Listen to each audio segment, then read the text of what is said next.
جو cabinet committee of the energy کا ہوا اس میں اوگرا آرڈیننس 2002 میں ترامیم کے فیصلے کی توثیق کی۔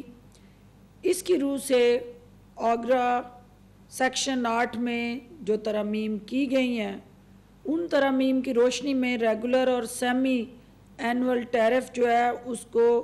ڈٹرمن کرنے کا جو گیپ تھا اس کو ختم کیا گیا، اور یہ وہ امینڈمنٹس تھیں جو 13 اپریل کے اجلاس میں cabinet committee of the cabinet نے اپروو کی اور آج اس کی توثیق کی گئی۔ ایجنڈا نمبر 2 میں جو ایک ایسا ادارہ جو عوام کی امنگوں کی ترجمانی کرتے ہوئے جسے عوام کے مفادات کا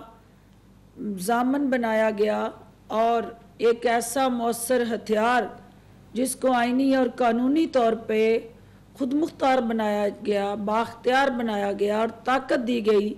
کہ وہ پاکستان میں عوام کے مفادات کے خلاف کارٹل بننے سے روکے، اور جہاں کہیں کارٹلائزیشن ہوتی ہے آئین اور قانون کے مضبوط اور آئینی پنجوں سے ان ذمہ داروں کا نہ صرف زور توڑے بلکہ ان کو آئین اور قانون کے کٹہرے ملائے۔ اسی کمپٹیشن کمیشن آف پاکستان جس کو مسابقتی کمیشن کہا جاتا ہے اس کی تنظیم نو اور ریفارمز ایجنڈا کے حوالے سے جب سے یہ حکومت آئی ہے پرائم منسٹر آف پاکستان جو ہیں اس کو طاقتور ادارہ بنانے کے لیے پرعزم ہے۔ کمپٹیشن کمیشن بدقسمتی سے ماضی میں ان طاقتور افراد کے ہاتھوں کھلونا بنا رہا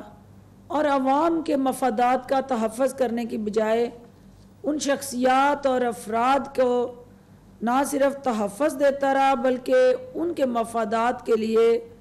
عدالتی سطح پہ بھی ہر طرح کی سہولت کاری میں ملوث رہا۔ اس صورتحال کو دیکھتے ہوئے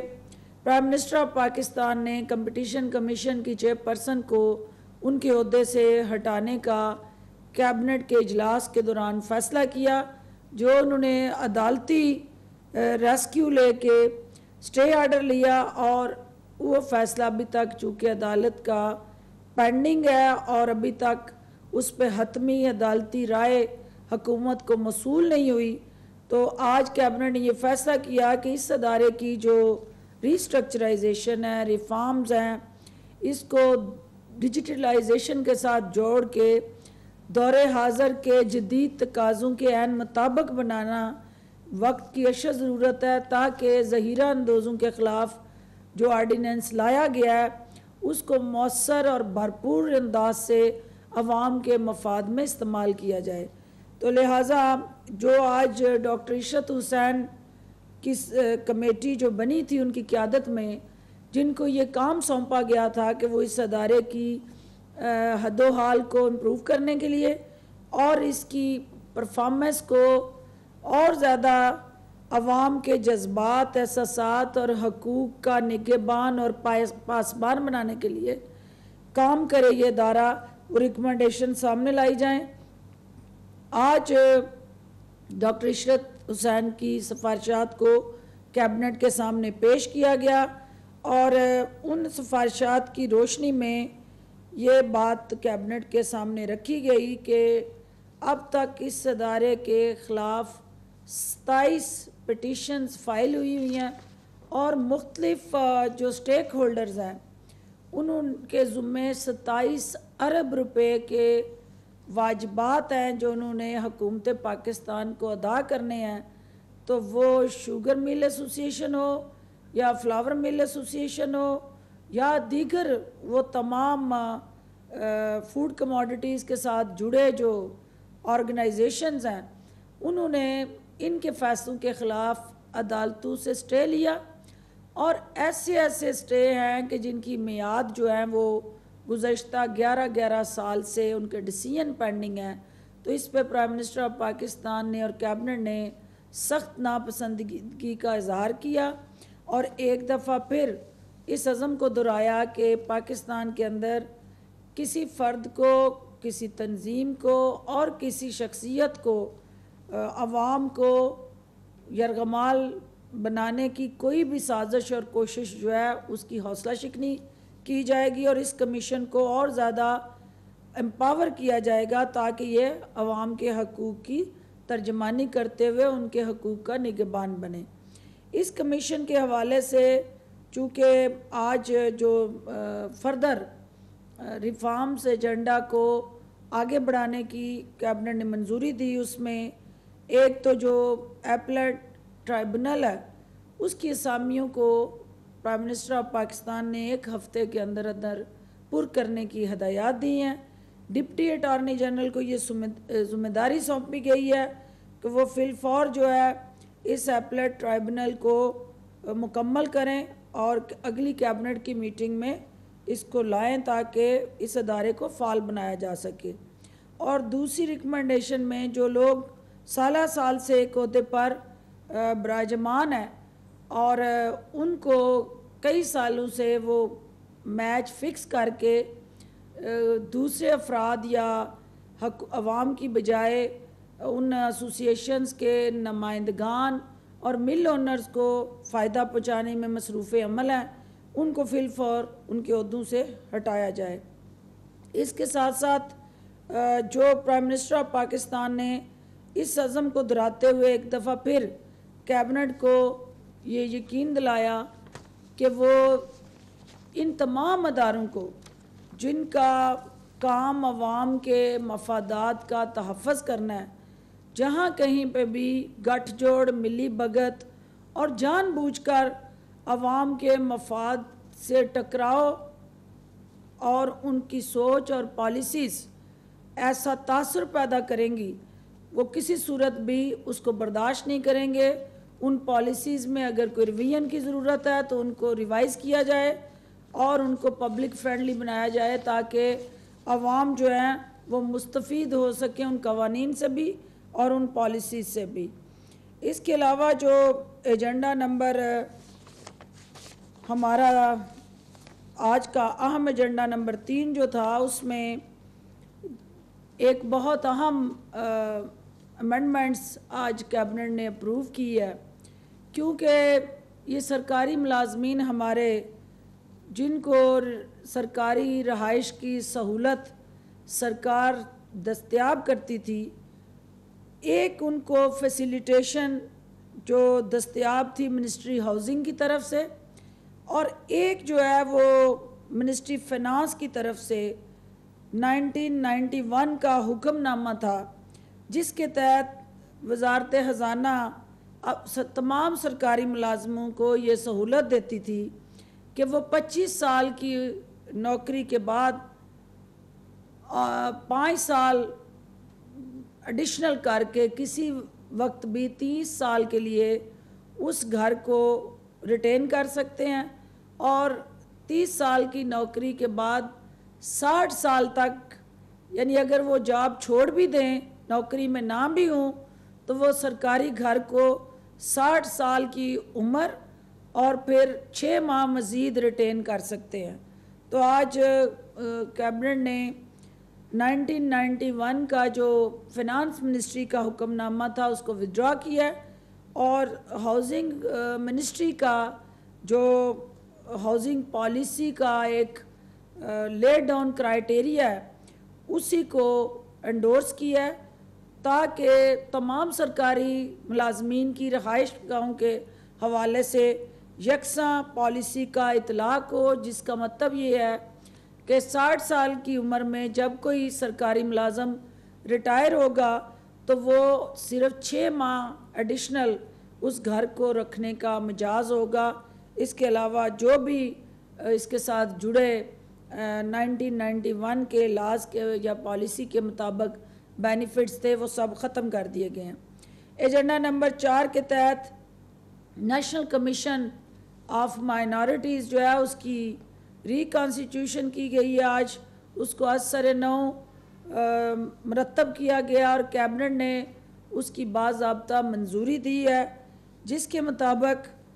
پرائم منسٹر آف پاکستان نے آج کیبنٹ کو بتایا کہ پاکستان کا جو نظریہ ہے قیام پاکستان کا اور پھر استحکام پاکستان اور پھر اب تعمیر پاکستان، اس میں جو اقلیتیں ہیں ان کا ایک بڑا کلیدی اور اہم رول ہے، اور پاکستان کا آئین جو ہے ان کے اس رول کو تحفظ دیتا ہے، اس کو ہر طرح کی آئینی سرپرستی کرتا ہے۔ تو لہٰذا کمیشن کے اندر جو ہے وہ مائنارٹیز کو اکثریت دی جائے اور مائنارٹی سے ہی چیئرمین جو ہے اس کی تعیناتی کی جائے۔ تو لہٰذا آج کیبنٹ نے reconstitution of national commission of minorities کی باضابطہ منظوری دی ہے۔ اس منظور کیے جانے والے کمیشن میں جو نان آفیشل سرکاری ممبران ہوں گے ان میں 2 مسلمان ممبر، 2 ہندو، 3 عیسائی یعنی کرسچنز، 1 سکھ، 1 پارسی اور 1 کیلاش سے رکن کو شامل کیا گیا ہے۔ جو مسلمان 2 حضرات جو ہیں اس میں نمائندگی کریں گے، اس میں مولانا خبیر آزاد صاحب اور مفتی گلزار احمد نعیمی صاحب کو اس کا ممبر بنایا گیا ہے۔ کہ اس میں سب سے امپورٹنٹ یہ ہے کہ اس سے پہلے جو کمیشن موجود تھا اس میں چیئرمین مائنارٹیز سے نہیں تھے، اور منسٹری ریلیجیس افیئرز کا منسٹر ہی اس کا چیئرمین ہوتا تھا، تو جس کے اندر یہ ریفارمز لائی گئی ہیں، اور اس میں مائنارٹیز سے جو غیر سرکاری فرد ہوگا اسی کو چیئرمین لگایا گیا ہے۔ اور دوسری چیز اس میں مائنارٹیز کی اکثریت یعنی مائنارٹیز کے کمیشن میں مائنارٹیز اقلیت میں تھی، تو پرائم منسٹر نے اس ابہام کو دور کرتے ہوئے مائنارٹیز کو ہی اکثریت میں اس کمیشن میں جگہ دی ہے۔ اس کے علاوہ جو اہم ایجنڈا نمبر ہمارا آج کا تھا، جس میں ایجنڈا نمبر 5 کے ایگزیمپشن دی گئی ہے، وہ کیبنٹ کے جو اس سے پہلے ایک آرڈیننس بھی آیا، پرائم منسٹر نے اس حوالے سے میڈیا کو آگاہی بھی دی۔ آج وہ تمام جو services relating to construction industry ان کو انڈر ICT آرڈیننس 2001 جو تھا اس کے اندر ترامیم کی منظوری دی گئی ہے اور ایگزیمپشن دی گئی ہے، جس کے تحت جو کنسٹرکشن سروسز میں موجودہ 5% ٹیکس تھا اس کو کم کر کے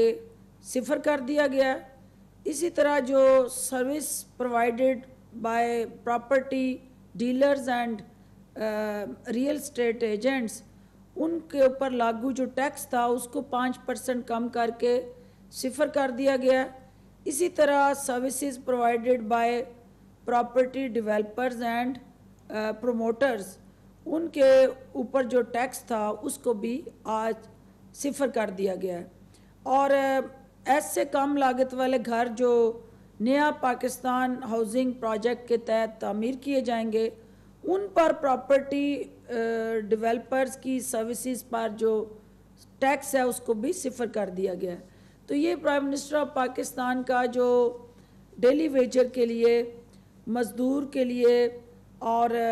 جو اس کنسٹرکشن انڈسٹری کے ساتھ جڑے پلمبر، الیکٹریشین، آپ کے اس شعبے کے ساتھ جڑا جتنا بھی ترخان ہے، پینٹر ہے اور مختلف کنسٹرکشن انڈسٹری کا ایک کسی نہ کسی مد میں وہ اس کے اندر حصے دار ہے، وہ مزدور ہو، وہ ڈیولپر ہو، وہ لینڈ لارڈ تھا یا کوئی اور انویسٹر ہے، ان سب کے حقوق کا اس لیجسلیشن میں تحفظ کیا گیا ہے۔ اور اس کا 1 پوائنٹ ایجنڈا ہے کہ پاکستان کے اندر کنسٹرکشن انڈسٹری جو ہے اس کو سرکاری سرپرستی دی جائے، کیونکہ اس انڈسٹری کے ساتھ 40 اور صنعتیں جڑی ہوئی ہیں، اور پرائم منسٹر آف پاکستان نے اس عزم کو ایک دفعہ پھر دہرایا کہ جب انڈسٹری کا پہیہ چلے گا تو غریب کے گھر کا چولہا چلے گا۔ تو اسی عزم کے تحت یہ ٹیکس جو ہیں ان میں ویو آف دیا گیا تاکہ کرونا کے ساتھ جڑا جو ہمارا معاشی چیلنج ہے، جو ہماری بڑھتی ہوئی بے روزگاری ہے، جو اس وقت غربت اور افلاس میں اضافہ ہوا ہے اور جاب لیس لوگ جو ہیں اس وقت مشکلات کا شکار ہیں ان کو فی الفور جہاں سے امیجیٹ ریلیف مل سکتا ہے وہ یہ کنسٹرکشن انڈسٹری ہے. تو اس کو پورے زور و شور سے شروع کرنے کا پرائم منسٹر نے فیصلہ کیا ہے اور آج اس کے راستے میں یہ جو سپیڈ بریکر تھے جو رکاوٹیں حائل تھی آج کیبنٹ نے ان کو بھی دور کر دیا ہے. ایجنڈا نمبر 6 کے تحت پرائم منسٹر چونکہ ہماری جو فنانس اور ریونیو کمیٹی ہے اس کو ہیڈ کرتے تھے جس کی وجہ سے تمام ڈیسیژن میکنگ جو تھی وہ پرائم منسٹر کے پاس آتی تھی اور بہت سارا ان کا قیمتی وقت جو تھا وہ پالیسی ڈیسیژنز میں صرف ہوتا تھا. تو آج کیبنٹ میں یہ پرپوزل لائی گئی کہ جو یہ ذمہ داری ہے ایڈوائزر ٹو فنانس کو دی جائے تاکہ پرائم منسٹر کی بجائے یہ ذمہ داری وہ ادا کریں اور ان کو ایڈوائزر لگا دیا گیا ہے اس کا فنانس اینڈ ریونیو کی جو ہماری کمیٹی ہے کیبنٹ کی اس کو دیکھنے کے لیے اور الٹیمیٹلی یعنی ایس او ایز جو اسٹیٹ اون انٹرپرائزز ہیں ان کے حوالے سے جو بھی ڈیسیژنز یا ڈسکشن یا پالیسیز ہیں وہ ایڈوائزر ٹو فنانس جو ہیں یا ایڈوائزر آن فنانس وہ اس کو دیکھیں گے اور پھر حتمی منظوری کے لیے وہ کیبنٹ کے سامنے آئیں گی. ایجنڈا نمبر 8 کے تحت جو کابینہ کمیٹی برائے توانائی کے 20 اپریل کے فیصلے جو تھے اس کی کیبنٹ کے سامنے آج منظوری کے لیے پیش کیے گئے اور اس شعبے میں اصلاحات کے حوالے سے جو اصلاحات لائی گئی ہیں اس میں وزیر توانائی کو جو پرائم منسٹر نے ہدایت کی تھی کہ وہ انرجی سیکٹر کی ری اسٹرکچرائزیشن کریں. اس سیکٹر کے اندر جو ہے وہ ایک ٹپیکل جب سے یہ سیکٹر بنا ہے وہی ایک اسٹریٹ اوے ایک ایسا نظام چل رہا ہے. خصوصی اطلاعات فردوس عاشق اعوان کابینہ اجلاس کے بعد فیصلوں سے میڈیا کو آگاہ کر رہی ہیں.